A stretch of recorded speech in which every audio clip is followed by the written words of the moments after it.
आजकल बड़े शहरों में ज़्यादातर नौकरियों में इंग्लिश को सबसे ज़रूरी माना जाता है। अगर आप अंग्रेजी में लिख नहीं सकते तो इसका एक अलग ही प्रभाव पड़ता है।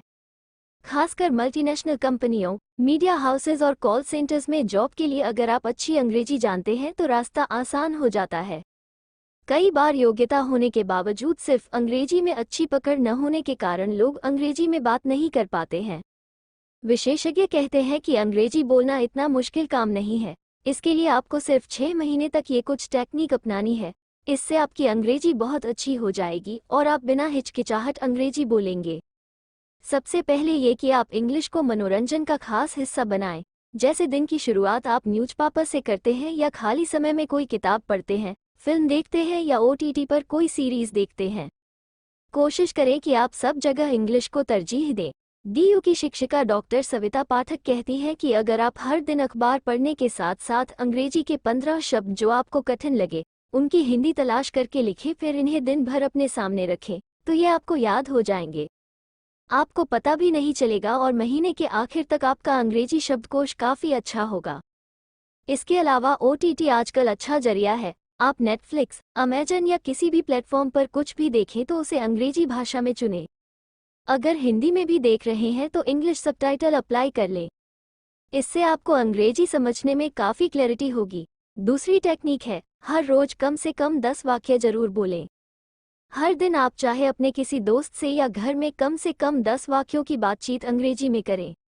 घर में अगर कोई इंग्लिश में बात करता है तो उसके साथ प्रैक्टिस करें। इसके अलावा आप घर पर शीशे के सामने खड़े होकर भी अंग्रेजी के वाक्यों को दोहरा सकते हैं। इसके लिए आपको अंग्रेजी में वाक्य रचना करके उसे जल्दी जल्दी बोलने की आदत डालनी होगी। आप अपने दोस्तों के साथ ग्रुप डिस्कशन करके भी अंग्रेजी में बहुत अच्छी पकड़ हासिल कर सकते हैं। इससे आपको इंग्लिश बोलने की प्रैक्टिस अच्छी होगी। तीसरे नंबर पर आपको हिचकिचाहट छोड़कर हीन भावना से बचना है। ऐसा देखा गया है कि कुछ लोगों के मन में हीन भावना होती है कि वो हिंदी मीडियम से आए हैं, उनकी भाषा का माध्यम हिंदी रहा है, वो अंग्रेजी मीडियम वालों के बराबर अंग्रेजी नहीं बोल सकते। ये हीन भावना भी उन्हें इंग्लिश बोलने से रोकती है। कई बार उन्हें ग्रामर का ज्ञान होने पर भी वो अंग्रेजी लिख तो अच्छी लेते हैं पर बोल नहीं पाते। इसके लिए ज़रूरी है कि आप हिचकिचाहट से बचें। अगर आप बोलते समय सिर्फ ग्रामर पर फोकस करेंगे तो हमेशा हिचकिचाते रहेंगे। आपसे जब कोई अंग्रेजी में बात करे तो आप आदत बना लें कि आपको अंग्रेजी में ही जवाब देना है। अगला पॉइंट ये है कि आप ट्रांसलेट करने की बजाय आप अंग्रेजी में सोचें। अक्सर इंग्लिश बोलने वाले हिंदी भाषी पहले कोई वाक्य हिंदी में सोचकर उसे ट्रांसलेट करके बोलते हैं। इससे वो कभी भी पूरे कॉन्फिडेंस के साथ इंग्लिश नहीं बोल पाते। आपको अपनी आदत में एक चीज़ और लानी होगी, वो ये कि आप हिंदी में सोचने के बजाय इंग्लिश में सोचने की प्रैक्टिस कीजिए। ये थोड़ा कठिन कार्य है लेकिन कुछ ही दिन की प्रैक्टिस में ये आसान लगने लगता है।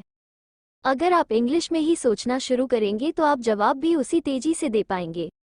अगला पॉइंट ये है कि आप अपने बेसिक ग्रामर और शब्दकोश को मजबूत करें। इंग्लिश बोलने के लिए सबसे ज़्यादा ज़रूरी होता है कि आप बेसिक गलतियां ना करें। जैसे कई लोग ही को शी या हिच की जगह हर बोल देते हैं, ए और एन का सही इस्तेमाल नहीं कर पाते। इसके अलावा वो शब्दों के उच्चारण में बड़ी गलती करते हैं। इसके लिए आप अपनी आदत में पढ़ना भी शामिल करें। यदि आप ग्रामर की बारीकियां सीखकर उसे व्यवहार में लाना सीख जाएंगे तो आपसे इस तरह की गलतियां होने की गुंजाइश नहीं रहेगी। इस तरह से कुछ टिप्स को फॉलो करके आप भी अपनी इंग्लिश को थोड़े ही समय में इम्प्रूव कर सकते हैं।